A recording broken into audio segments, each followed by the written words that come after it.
नमस्कार, स्वागत है आपका हॉर्नबिल टीवी में और मैं हूं आपके साथ शिखा सकलानी। बुलेटिन की शुरुआत करते हैं खबरों के साथ। मुख्यमंत्री पुष्कर सिंह धामी ने सदन में फाइनेंशियल ईयर 2026-27 के लिए 1,11,703 करोड़ का बजट पेश किया, जो कि पिछले बजट से 11.41% ज्यादा है। इस मौके पर सीएम धामी ने कहा कि हम संकल्प से सिद्धि की ओर लगातार अग्रसर हैं।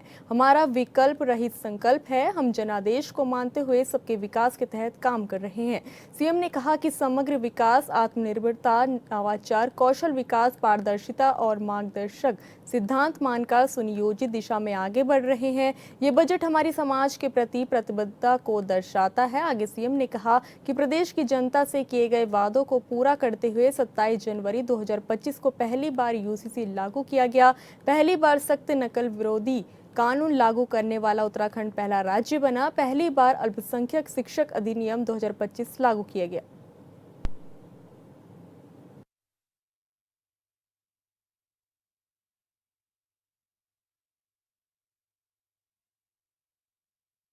माननीय अध्यक्ष जी, यह बजट हमारी सरकार की दृष्टि और रणनीति की निरंतरता को दर्शाता है।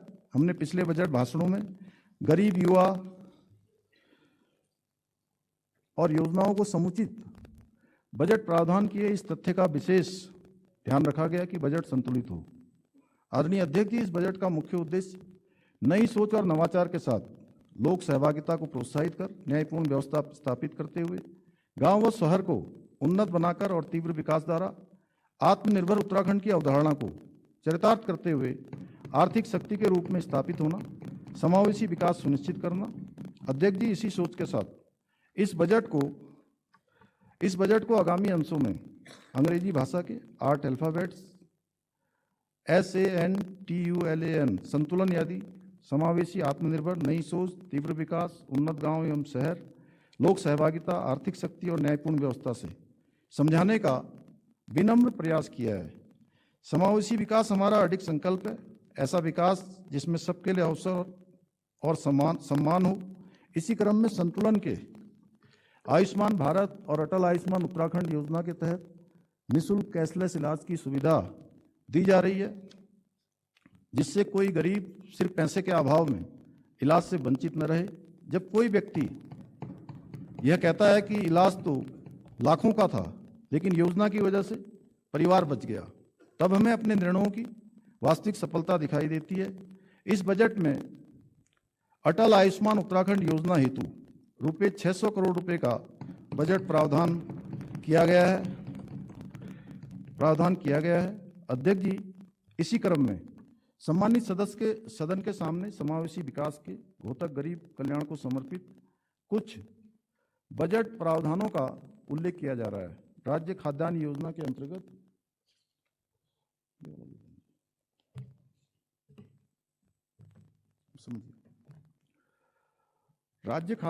के अंतर्गत रुपये 25 करोड़ प्रधानमंत्री आवास योजना हेतु, समग्र रूप से लगभग 298 करोड़ 45 लाख प्रधानमंत्री आवास योजना हेतु, समग्र रूप से लगभग 56 करोड़ रुपए EWS आवास हेतु अनुदानों के अंतर्गत 25 करोड़ रुपए परिवहन निगम की बसों में निर्धारित श्रेणी के यात्रियों हेतु निःशुल्क यात्रा की सुविधा हेतु 42 करोड़ रुपए का बजट प्रावधान किया गया है।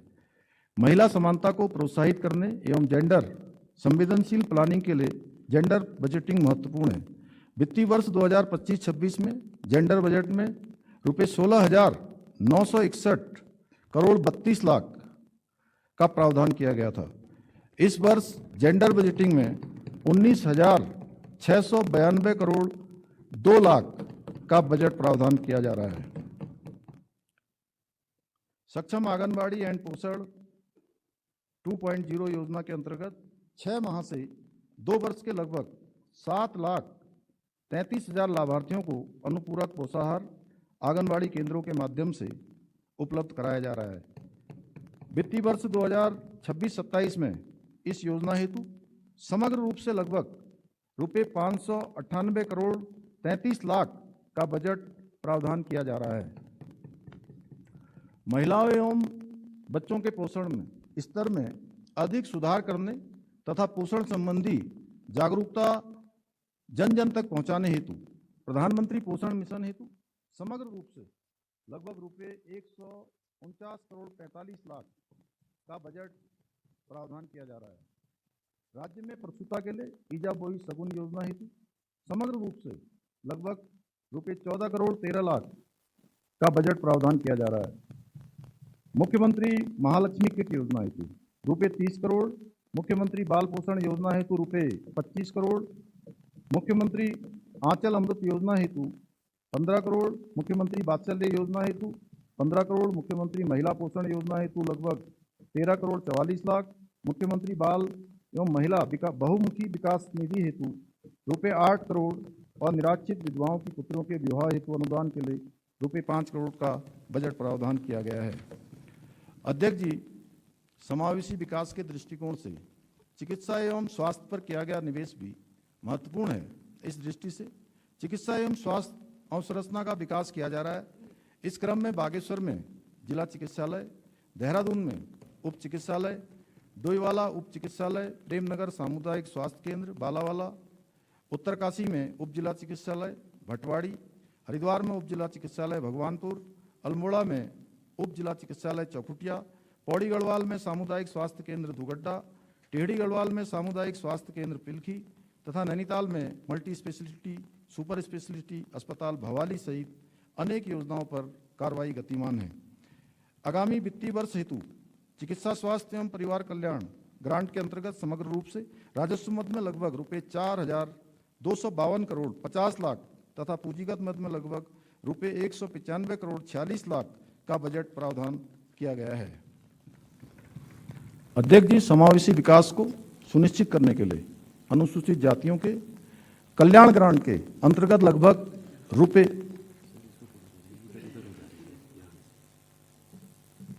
ठीक है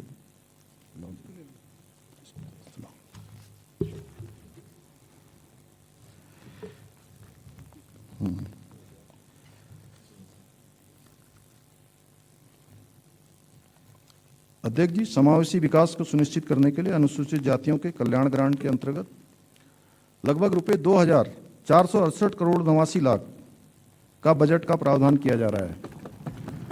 अनुसूचित जनजातियों के कल्याण ग्रांट के अंतर्गत समग्र रूप से लगभग ₹746 करोड़ 75 लाख का बजट का प्रावधान किया जा रहा है।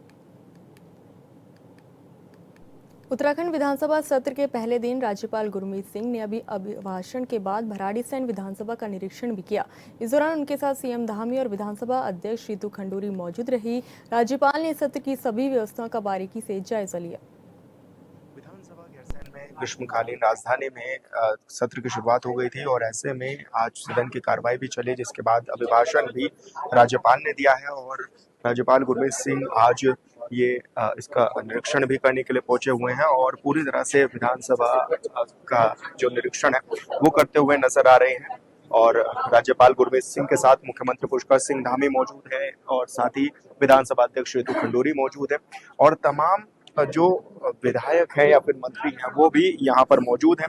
पूरी तरह से देखा जा सकता है तस्वीरों में कि राज्यपाल पहुंचे और जो ये पूरी तरह से सजाया गया है और जो कार्य जो विधानसभा में किया गया है उन सभी को देखने के लिए जो गवर्नर है वो यहाँ पर मौजूद है और ऐसे में तमाम उनके साथ रितु खंडूरी भी मौजूद हैं और बता रही हैं वो कि कौन कौन सी पेंटिंग्स हैं, किस किस तरह की हैं, किन्होंने इनको बनाया है, किस तरह का काम अभी तक यहाँ पर हुआ है, वो सभी उनको दिखाते हुए बताते हुए। हालांकि रम्मान के जो मुखौटे हैं वो भी यहाँ पर लगाए गए, उनको भी दर्शाया गया है और पूरी तरह से जो जो काम अभी तक विधानसभा में हुए हैं उनकी पूरी जानकारी रितु खंडूरी जो विधानसभा के अध्यक्ष हैं वो राज्यपाल गुरमीत सिंह को देती हुई नजर आ रही हैं। और आप साफ तौर पर तस्वीरों में देख सकते हैं कि जो राज्यपाल है वो भी सभी चीजों का मुआयना कर रहे हैं, देख रहे हैं कि किस किस तरह की चीजें अभी हाल फिलहाल में विधानसभा में हुई हैं। और मुख्यमंत्री पुष्कर सिंह धामी भी उनके साथ मौजूद हैं और मुख्यमंत्री पुष्कर सिंह धामी भी देख रहे हैं कि किस किस तरह के काम जो है वो यहाँ पर हुए हैं। और पूरी तरह से देखा जा सकता है कि जो तमाम लोग हैं, विधायक हैं, मंत्री हैं, वो भी राज्यपाल गुरमीत सिंह के आगे और पीछे हैं। और उन तस्वीरों में साफ तौर पर देखा जा सकता है कि पूरी तरह से जानकारी दी जा रही है कि किस तरह की कब कब ये तस्वीरें लगाई गई, और ऐसे में उनको बताया जा रहा है कि इसका किस तरह का कार्य यहाँ पर हुआ है, किसने बनाई है ये, और कैसे और कब लगी थी। क्योंकि इसी बार ये देखने में नजर आ रहा है कि पूरी तरह से विधानसभा का जो मंडप है इसको सजाया गया है। इसमें तस्वीरें जो है वो भी आपको नजर आ रही होंगी, जिनके बारे में जानकारी जो है वो विधानसभा अध्यक्ष ऋतु खंडूरी जो है राज्यपाल गुरमीत सिंह को देती हुई नजर आ रही है। और तमाम जो विधायक हो या मंत्री हैं वो भी उनके साथ मौजूद हैं। मुख्यमंत्री पुष्कर सिंह धामी भी खुद मौजूद हैं और वो भी जायजा ले रहे हैं और तस्वीरों के बारे में जानकारी देते हुए भी जो है ऋतु खंडूरी वो नजर आ रही है। और उनको बताया जा रहा है कि कहाँ कहाँ से किस किस तरह से इनको बनाया गया, कहाँ कहाँ से पेंटिंग्स बना करके आई और किस तरह से बनाई। हालांकि जो पेंटिंग्स हैं उन पर नाम भी लिखे गए हैं, जिन्होंने ये पेंटिंग्स बनाई है उनको भी दर्शाया गया है। तो कहा जा सकता है कि पूरी तरह से जो निरीक्षण है वो राज्यपाल की ओर से किया गया और तस्वीरों में आपको दिखाया कि किस तरह से जो कार्य है वो किए गए हैं। पूरी तरह से निरीक्षण जो है वो राज्यपाल करते हुए भी नजर आए हैं। हॉर्नबिल टीवी के लिए गैरसैन भरणसैन से विशाल कर। मुख्यमंत्री पुष्कर सिंह धामी ने सदन में 1,11,703 करोड़ का बजट पेश किया, जो कि पिछले साल के मुकाबले 10% ज्यादा है और परियोजनाओं के लिए बजट की कमी नहीं है। बजट में महिला और युवाओं के लिए खास फोकस किया गया है। सीएम ने कहा कि बजट में हर वर्ग का ध्यान रखा गया है।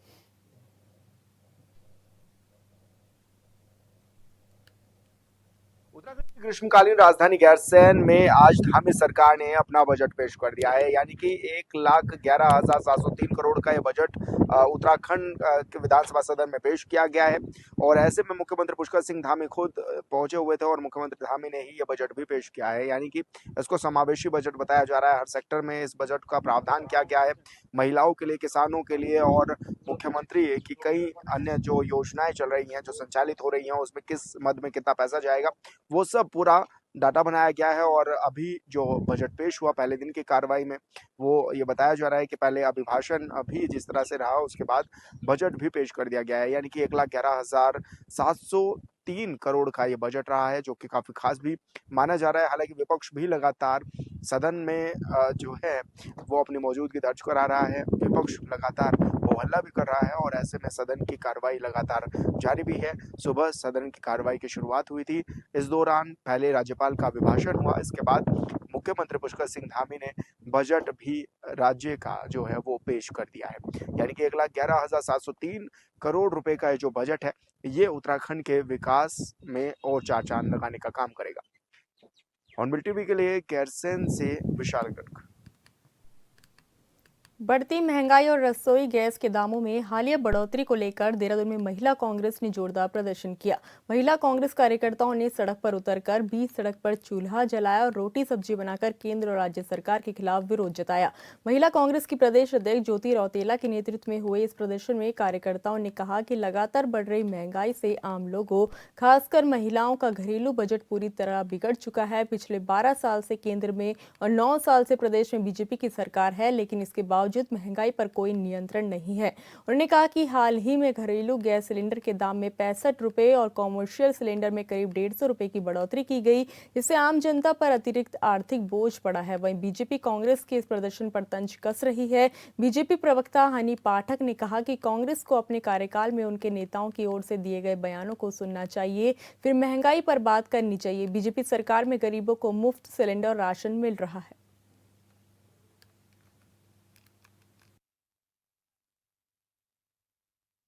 देखिए, भाजपा की सरकार केंद्र में भी है, प्रदेश में भी है, और जिस तरीके से पिछले 12 साल से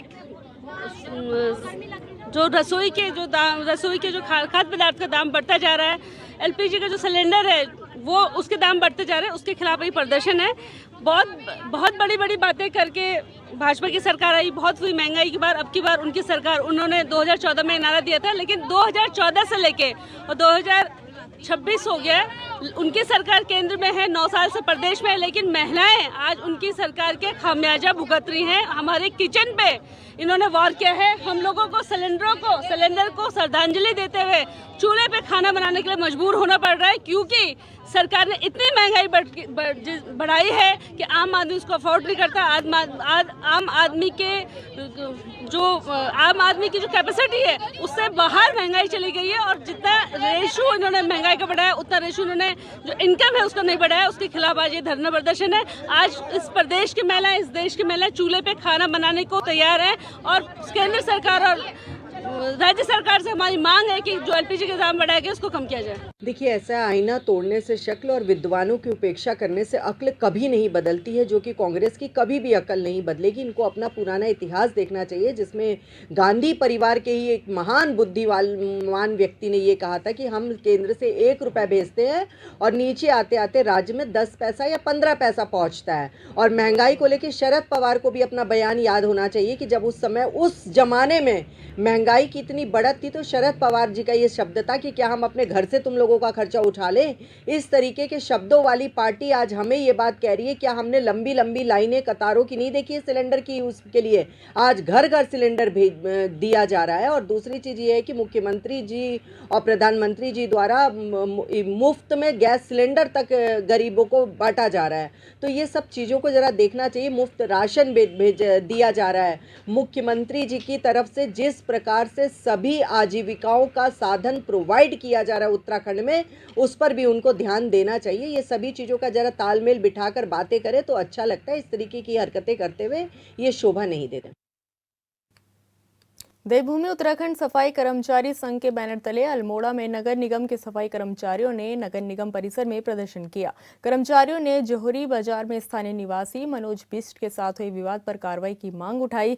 सफाई कर्मचारियों का आरोप है कि नगर आयुक्त की ओर से हटाए गए अतिक्रमण करने वाले फड़ों का मनोज बिष्ट सहयोग कर रहे हैं। कर्मचारियों ने ये भी कहा कि जोहरी बाजार में कूड़ा वाहन में डालने के बजाय इधर उधर फैलाया जा रहा है। सफाई कर्मियों ने जोहरी बाजार में कूड़ा डालने के लिए एक निर्धारित स्थान तय करने की मांग की। कर्मचारियों ने चेतावनी दी कि अगर मनोज बिष्ट के खिलाफ कार्रवाई नहीं हुई तो मंगलवार से कार्य बहिष्कार किया जाएगा।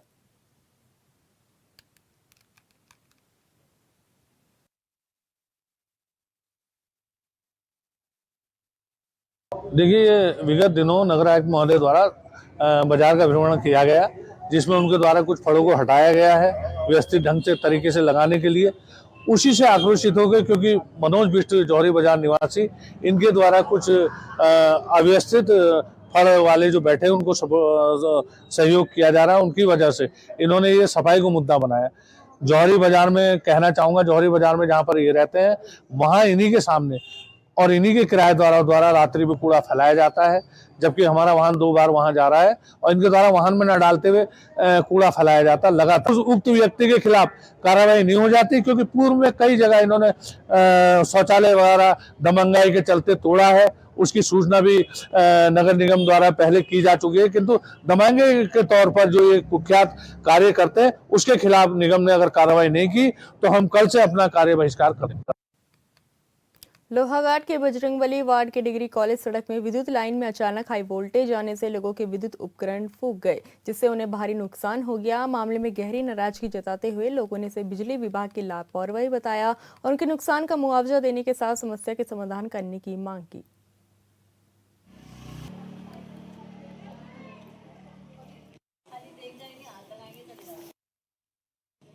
हमारे इस मोहल्ले में कल से लाइट की बहुत समस्या हो रही है। बहुत हमारे किराएदार, किसी की वॉशिंग मशीन फूंक गई है, बल्ब फूंक गए हैं, हमारी खुद की मशीन दिया भी वो हो गई है, वॉशिंग मशीन ख़राब हो गई है। अब ये पता नहीं क्या हो रहा है। आज से पहले तो वर्तमान में ठीक ही था, ये कल से लाइट की बहुत परेशानी हो रही है यहाँ। तो कि इसको जो भी है इसको जल्दी ठीक करें और इन लोगों का जो भी जिसका जो नुकसान हो रखा है तो उसको देखें एक बार। इनसे लाइट झलमल झलमल कर रही है, कभी कभी आ रही है, कभी कभी हो जा रहा है और 2 बल्ब खराब हो गए यहाँ पर। ना मेरे तो कल आज ही हो रखा है खराब, और अभी तो नहीं बोल रखा है, बोलेंगे। आग लग गई थी एकदम पोल में, पता नहीं क्या हुआ। मैं मशीन चलाई थी, मशीन में एकदम आग लगी। मैं नीचे आने तक तो वहाँ धुआं आने लग गया मशीन में मेरे। फिर तब तक लाइट ही बंद हो गई। क्या? मेरा वॉशिंग मशीन जल गई है। पता नहीं, बोल रहे हैं अगल बगल किसी की टीवी फूकी है, किसी का कुछ नुकसान तो सबका हो रहा है। नीचे तो मीटर में आग लग रखी है धोने की लोगों को, मतलब उससे बिजली की उससे तो हो रहा है। कल भी हुआ था, कल भी जली आग, फिर पता नहीं बंद हो गया, धुआं आया, बंद हो गया। लगता इसमें तो रोज हफ्ते में एक बार हो ही रहा है। एक रोड फूक गई हमारी और 4 बल्ब फूक गए आज। बता रहे हैं बहुत नुकसान है, किसी की टीवी फूक गई, किसी की मशीन फूक गई। आए थे सुबह एक लाइनमैन तो आए थे, तो पता नहीं देखा है कितनी बार आए हैं सुबह, अब पता नहीं क्या करते हैं आज। 14 से 15 साल की किशोरियों को सर्वाइकल कैंसर से बचाने के लिए सरकार की ओर से निशुल्क HPV का टीका लगाया जा रहा है। सीएमओ चंपावत डॉक्टर देवेश चौहान के निर्देश पर लोहाघाट उप जिला चिकित्सालय में HPV टीकाकरण का लोहाघाट ब्लॉक प्रमुख महेंद्र ढेक ने शुभारंभ किया। इस दौरान 14 से 15 साल की किशोरियों को निशुल्क HPV का टीका लगवाया गया। इस संबंध में ब्लॉक प्रमुख ढेक ने कहा कि ये केंद्र सरकार की किशोरियों को सर्वाइकल कैंसर से बचाने के लिए बेहतर योजना है। उन्होंने कहा कि पहले भारत सरकार ने कोरोना का टीके का निर्माण कर करोड़ों लोगों की जान बचाई और अब किशोरियों को सर्वाइकल कैंसर से बचाने के लिए HPV टीके का निर्माण देश में किया गया है।